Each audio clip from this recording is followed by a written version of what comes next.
Welcome to this series of videos, All Things University of the People. I was going to create a video on the amount of time a student should dedicate to study to be successful at the University of the People, but after a bit of reflection and a number of observations of my students, I chose to call this video How to Be Successful in Your Studies at University of the People. A number of students apply to the university through a process that requires transcripts, an essay, proof of English competency, and filling out a form along with roughly a $60 application fee.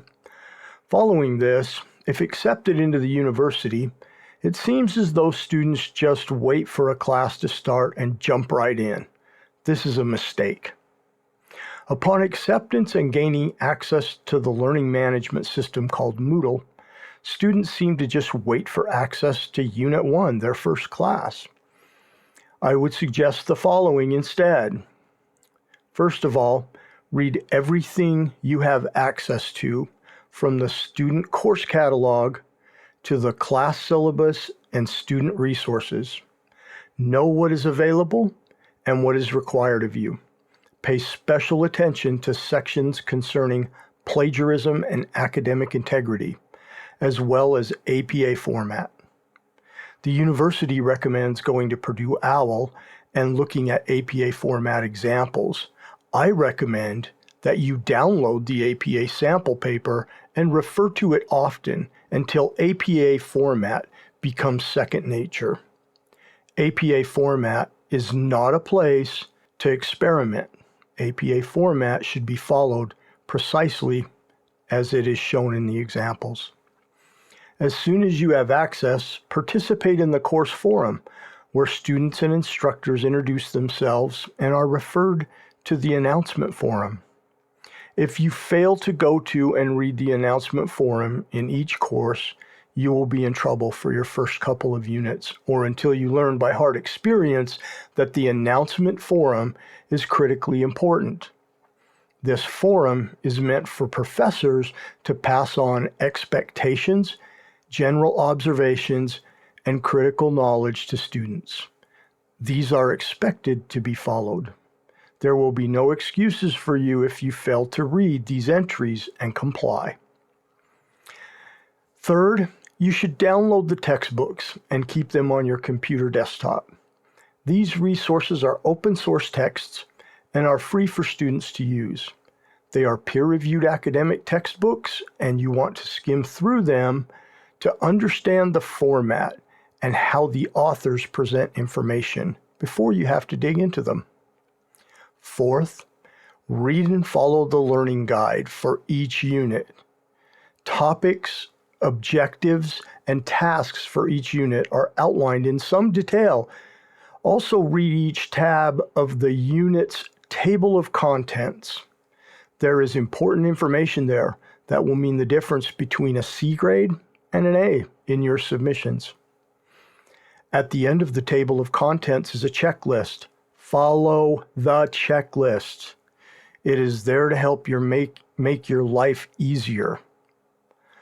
Post to the discussion forum early, please, preferably within the first 3 days of the academic week. If you post at the last minute, you may not get any peer reviews of your discussion post, which means that the only score that's going to be in your average will be the one provided by your professor, and professors will dock you points for posting at the last minute. 6, never miss an assignment deadline. These are very strict. There is a no late work policy at the University of the People. Unless your instructor cuts you slack because of some emergency, there are very few things the instructors will consider emergencies, so don't miss any deadlines, ever.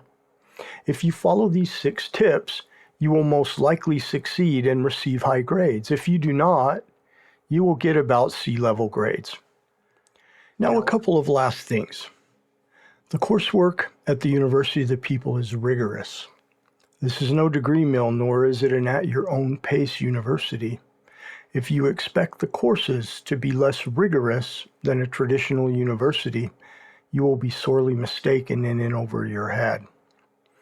Finally, I would recommend that you not wait until the weekend to do all your schoolwork. You simply won't have the time to complete everything and do so with any degree of quality. Begin your reading on Wednesday evening or Thursday when it becomes available. Remember to start with the course and announcement forums, then read the learning guide and table of contents. Only then should you begin your reading and preparation of your discussion posts. Get your discussion posts in before Sunday evening to allow plenty of time for peer discussion and review. When I was a student in both undergrad and graduate degree programs, I began my research for my written assignments on Saturday and composed my APA-style essay on Saturday and Sunday.